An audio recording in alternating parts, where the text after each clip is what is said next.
Olá, começa agora o programa Opinião. Eu sou Nicole Espósito e hoje converso com o advogado, contador e auditor de controle externo do Tribunal de Contas do Espírito Santo, José Cláudio Del Pulpo. Nós vamos falar sobre o orçamento impositivo. Na prática, o orçamento positivo obriga o governo federal a executar as emendas individuais ao orçamento apresentadas pelos deputados e senadores. A mudança na Constituição Federal sobre as regras do orçamento foi aprovada pelo Congresso Nacional. Seja bem-vindo, José Cláudio. Obrigado.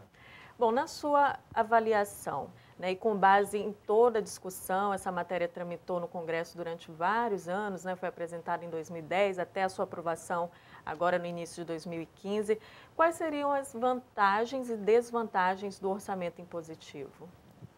Então, eu vejo que como uma grande vantagem seria a possibilidade dos parlamentares ter uma garantia de efetivamente aquelas propostas de alterações no planejamento proposto pelo Poder Executivo serem levados a efeito.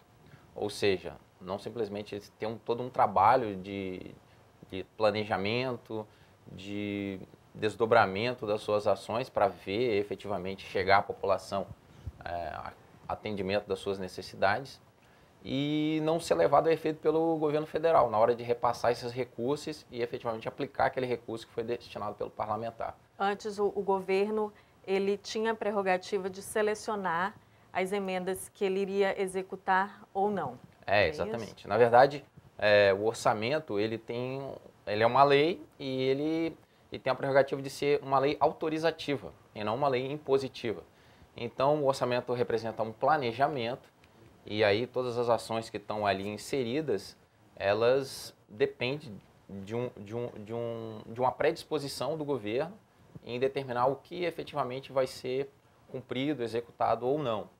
E isso fica a cargo do Poder Executivo. O Poder Legislativo não tem gerência sobre essa determinação. Isso acabava favorecendo a questão de, por exemplo, os da base aliada terem as suas emendas atendidas, enquanto que os da oposição ficavam sem as emendas, sem o recurso das emendas? Teoricamente, e a gente verifica isso na prática, que realmente os deputados da base aliada, os parlamentares, sempre vão ter um trâmite mais aproximado do governo. E aí ver suas ações, suas emendas serem implementadas e com mais possibilidade de ser implementado do que os que não são da base governista. Uhum. Por outro lado, o senhor acredita então que isso vai garantir mais autonomia aos deputados? Autonomia e mais segurança, de que o esforço que o deputado tem, o parlamentar tem para inserir uma emenda, uma ação dentro da lei orçamentária, ele vai valer a pena, vai ter uma garantia de que vai ser concretizada, de que todo aquele esforço vai ter uma finalidade e vai conseguir chegar à população efetivamente, que é o objetivo de uma emenda parlamentar. Agora, muitos congressistas, deputados, senadores, avaliaram essa alteração com o orçamento impositivo agora como uma vitória para eles, que eles ficariam mais autônomos. Essa questão das emendas não seria mais usada como moeda de troca, você vota comigo, governo, Sim. E eu atendo a emenda que você apresentou. Você acha que isso vai mudar alguma coisa nas votações, na forma das votações no Congresso e, consequentemente, na política, a forma como a política é feita? Então, daí essa garantia, ter todo esse reflexo, eu particularmente não acredito muito nessa mudança drástica. Por quê? Até porque essa denominação que foi dada a essa emenda constitucional, essa proposta de emenda constitucional, ela não é tão significativa assim em termos de orçamento, do orçamento como um todo. Até porque o percentual é de 1,2% da receita corrente líquida. Então, quer dizer, se você for pensar que o orçamento representa o 100%, então, na verdade, esse poder de negociação, o governo ainda vai ter muito poder de negociação. Tem outras formas de garantir as votações. Existem cargos, Exatamente. Então, é um avanço? É um avanço. É uma segurança a mais para o parlamentar? Sim. Mas não é uma garantia indiscutível de que não vai continuar havendo negociação em termos de votação, em termos de garantir aprovações de projetos que são de interesse do governo. Então, o balcão de negócios deve continuar aí de outras formas. Com certeza. Perfeito. Agora sim, existe aquele princípio da simetria constitucional, né, que diz que as constituições estaduais devem seguir o que diz a Constituição Federal. Com a alteração na Constituição Federal, o senhor avalia que também vai ter alteração nas constituições estaduais? As assembleias vão propor mudanças nesse mesmo sentido de que o Estado execute as emendas por meio do orçamento impositivo, o chamado efeito cascata? Eu acredito que sim, até porque sempre, ao longo da história, teve esses reflexos, né? O governo federal promove algumas alterações na forma de se planejar, de se pensar o orçamento. Isso aconteceu no ano de 2000, quando se alterou a forma se estruturou o plano plurianual, que é uma das peças orçamentárias, que antecede o orçamento anual.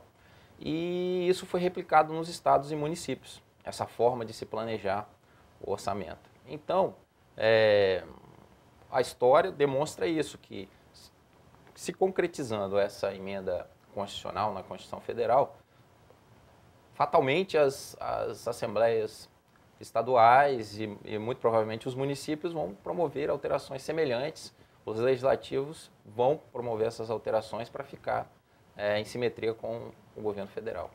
Certo. Retomando um pouquinho a primeira pergunta, a gente falou sobre a questão da autonomia dos deputados, esse seria um aspecto positivo, né? Por exemplo, sim, em relação às votações.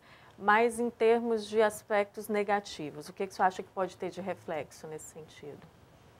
Bom, na verdade, a alteração, ela vincula essas alterações, né? Essas propostas de emendas ao orçamento. Vincula, sendo que metade desses recursos tem que ser destinados à área de saúde. Então, o poder de determinar uma alteração no orçamento acaba sendo um pouco restringido por essa emenda constitucional. Ou seja, eu não tenho muito campo de ação para poder planejar. Primeiro porque estabelece um percentual, define um percentual, na verdade máximo, para o parlamentar, quando coloca esse 1,2%. Então, ou seja, os parlamentares podem alterar a proposta que o governo federal encaminha para o Congresso? Pode. Antes dessa emenda, não tinha percentual máximo nenhum para se alterar.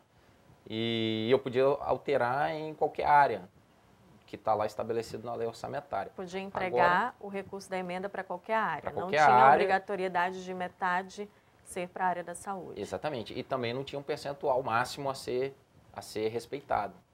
Sendo que agora, com a proposta de emenda, apesar de determinar obrigatoriamente que seja cumprida essa emenda, você estabelece um limite. Você pode, mas você tem uma limitação. Antes, a Constituição não tinha nenhum dispositivo que falava nessa limitação. Então, de uma certa forma, criou uma certa restrição ao parlamento nessas alterações. Mas existem brechas que possibilitem ao governo não executar, mesmo que a alteração na Constituição diga tem que ser 1,2% da receita corrente líquida, mas, digamos, se a previsão do orçamento não atingir aquela meta que o governo previu, ele pode diminuir esse percentual e aí ter uma queda no valor que vai ser executado em emendas? Não, na verdade, os dispositivos, eles criam uma certa garantia para o próprio governo federal, que é quem arrecada, né? Quem arrecada os recursos, os impostos, os tributos, que garante a execução das despesas, de uma forma geral, é o Poder Executivo. Então, o Poder Executivo tem diversas obrigações que são estabelecidas pela legislação, principalmente pela Lei de Responsabilidade Fiscal. Então, você tem limites, você tem mínimos para aplicar com saúde, tem mínimo para aplicar com educação. Mas o governo estima uma valores receita, máximos a ser né? gasto com pessoal, por exemplo. Então, tem uma infinidade de obrigações que o governo federal tem que cumprir. E depende da arrecadação, fundamentalmente da arrecadação. Então, se a arrecadação não ocorrer, ou se tiver uma queda na arrecadação, como a gente viu, né, que o governo federal agora está fazendo contingenciamento, está fazendo reforma fiscal, né, aumentando tributos, para quê? Para tentar elevar o nível de arrecadação. Então, pode ser que num determinado momento de crise econômica se tenha uma queda nessa arrecadação. E aí esse projeto prevê, se tiver uma queda, se eu não conseguir realizar a receita que está prevista lá, que foi projetada no orçamento, eu também vou me desobrigar em relação àquele percentual, ou seja, o percentual também vai cair em relação, ou seja, vai ser proporcional à arrecadação, que tecnicamente é correto, né? Se eu não estou arrecadando, como que eu vou continuar mantendo obrigado a ter que transferir total daqueles recursos? Não vai ser possível arcar, né? Não vai ser possível arcar, ou seja, todas as áreas vão ter que ser contingenciadas, inclusive as emendas estabelecidas pela PEC do orçamento impositivo. E a saúde, que está vinculada à questão das emendas. Exatamente, que metade dessas emendas é destinada à saúde. Perfeito. Agora, assim, um outro reflexo que alguns analistas apontaram do orçamento impositivo em relação até o próprio processo eleitoral. Os deputados terão garantia de que vão receber as emendas. Eles poderão usar aquilo para beneficiar suas bases eleitorais. Poderão beneficiar municípios, né, estado, negociar com governadores e prefeitos. Com base no orçamento atual, eles têm em média 16 milhões cada parlamentar em emendas. Isso não seria um jogo desigual, por exemplo, para quem quer concorrer a uma eleição, não está ainda no Congresso e não dispõe desse recurso, ele não vai poder ter esse dinheiro de emenda para barganhar com chefes de executivo, né, governador e prefeitos. Isso também não fere esse princípio aí do equilíbrio no processo eleitoral? Infelizmente isso é um fato e quem está dentro da máquina pública, está participando da administração pública, é a mesma coisa, um prefeito, um governador, ser o atual prefeito, o atual gestor e disputar uma eleição para uma segunda eleição. Se a gente for pensar por esse aspecto, quem está no governo sempre vai ter uma vantagem em relação àquele que está disputando a eleição. Né? Mas seria uma vantagem a mais, né? Uma garantia de milhões para investir nas suas bases eleitorais. Executado. Com certeza. Certo, José Cláudio. A gente vai fazer uma pausa agora e daqui a pouquinho volta com o programa Opinião, hoje falando sobre o orçamento impositivo. Até já!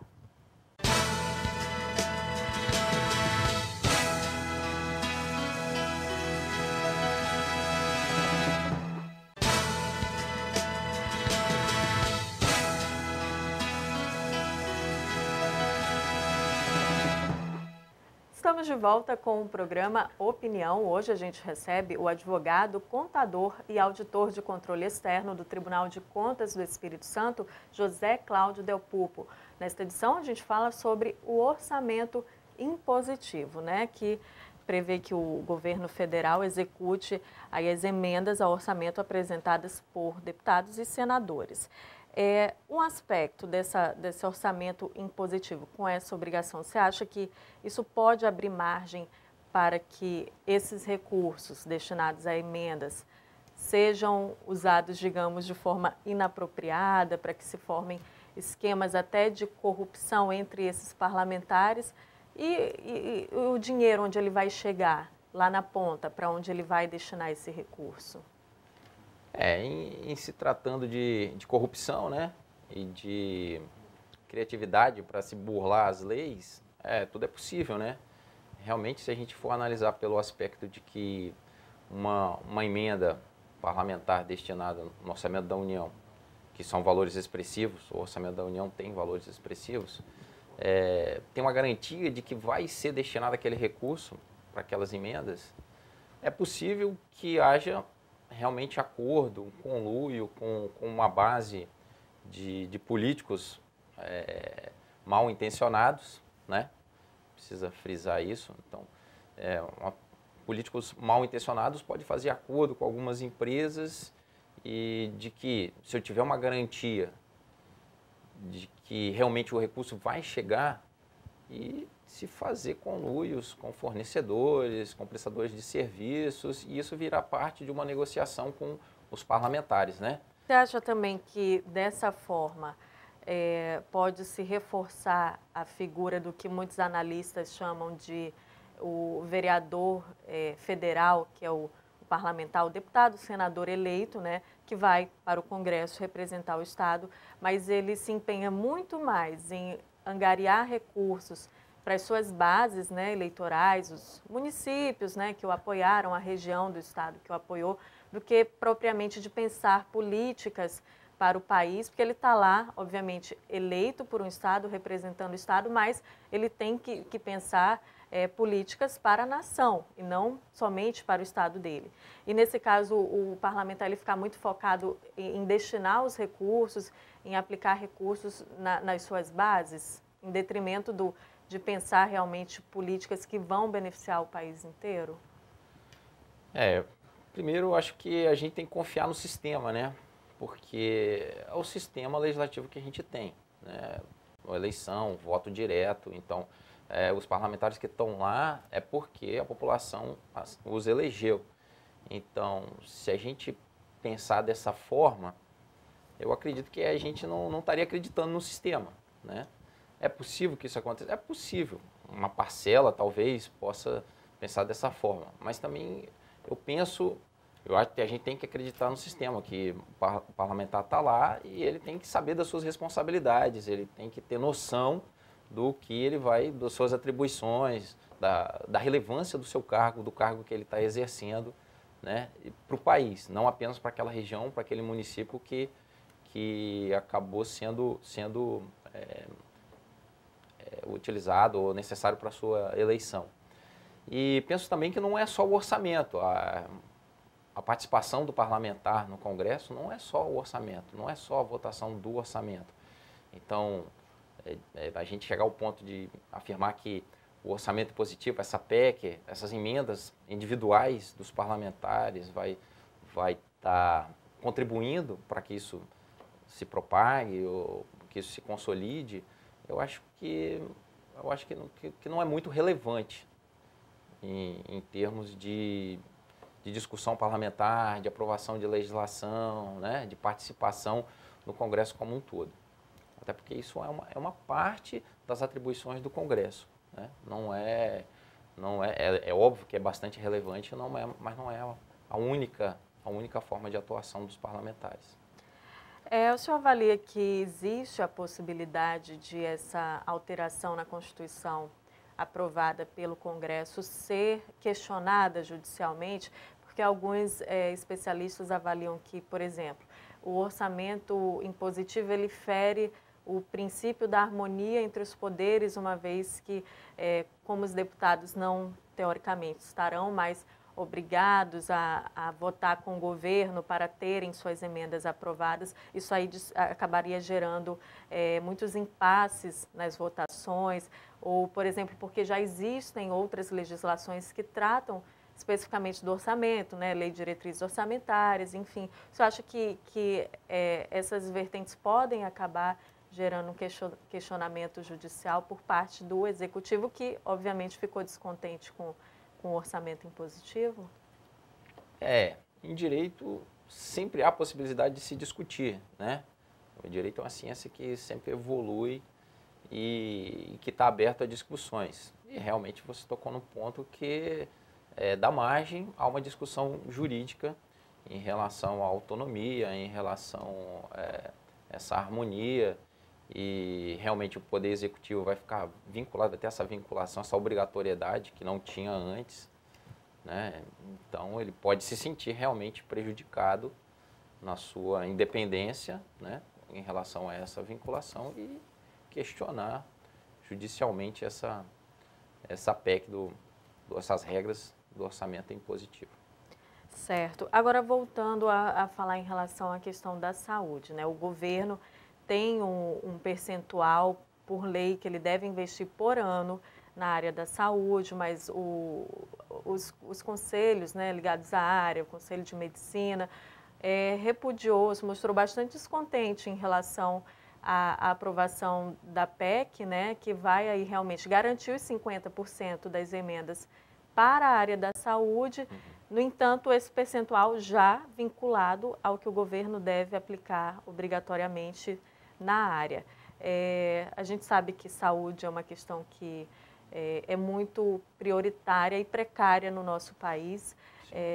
Com essa questão do metade de 1,2% da corrente da receita anual líquida ser destinada para a saúde, você acha que isso vai representar um retrocesso na área da saúde?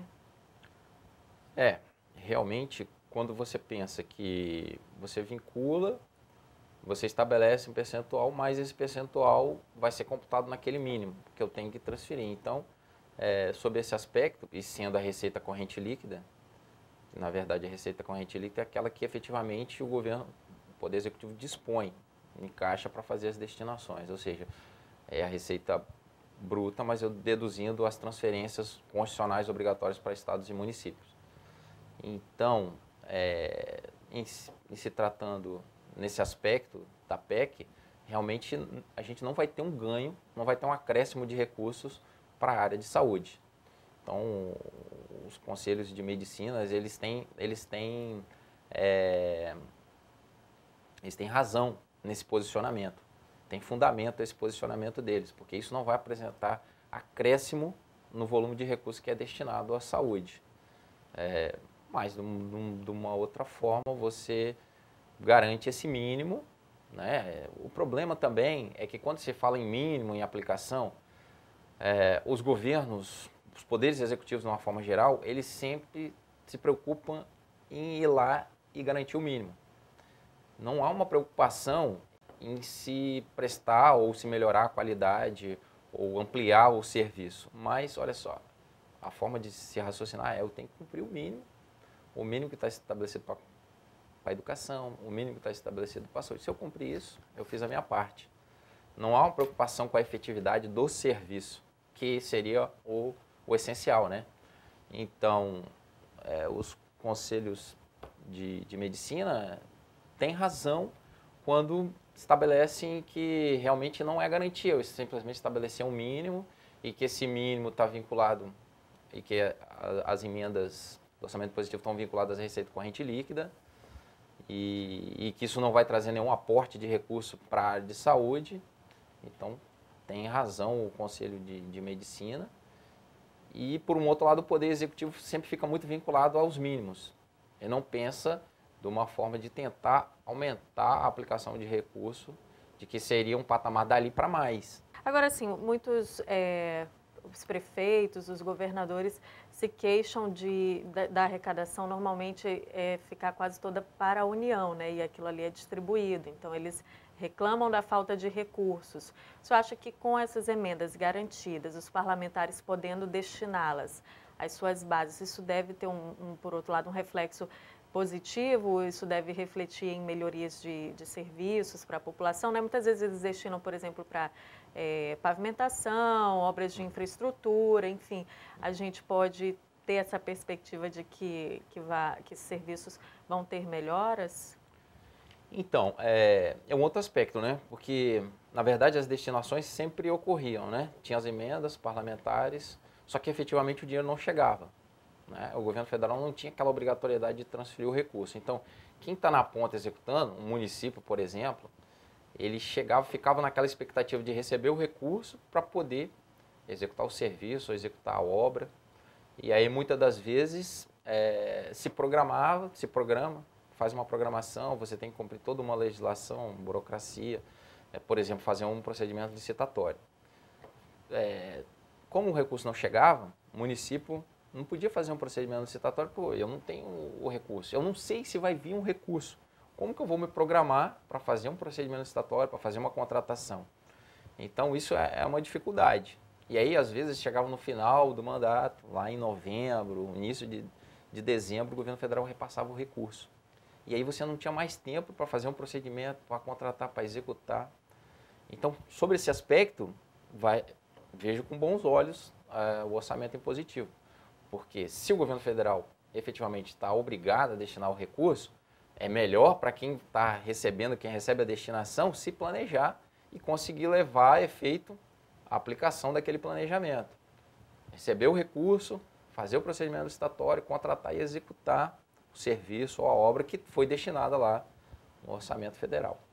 Perfeito. Bom, José Cláudio, nosso tempo está chegando ao fim, mas eu agradeço a sua participação aqui no programa Opinião. Se quiser usar aí uns 20 segundinhos para fazer as considerações finais, pode ficar à vontade. Bom, primeiramente eu agradeço o convite e estou à disposição para a gente debater, discutir a respeito do orçamento impositivo. E eu vejo com bons olhos, apesar da gente ter algumas restrições, né, em relação a esse tema novo, mas aí vamos ter que esperar, aguardar um pouquinho o tempo, ver como que na prática vai se dar essa aplicação do orçamento impositivo. Perfeito, José Cláudio Del Pulpo, advogado, contador e auditor de controle externo do Tribunal de Contas do Espírito Santo. Obrigada pela sua participação aqui no Opinião. Obrigada também a você de casa que acompanhou o programa de hoje. Nós falamos sobre o orçamento impositivo. Você tem alguma sugestão de tema? Então mande para o nosso e-mail, tvales.es@gmail.com. E eu lembro a você que você pode assistir a esse e outros programas no canal da TV Ales no YouTube. Obrigada pela companhia e até o nosso próximo encontro.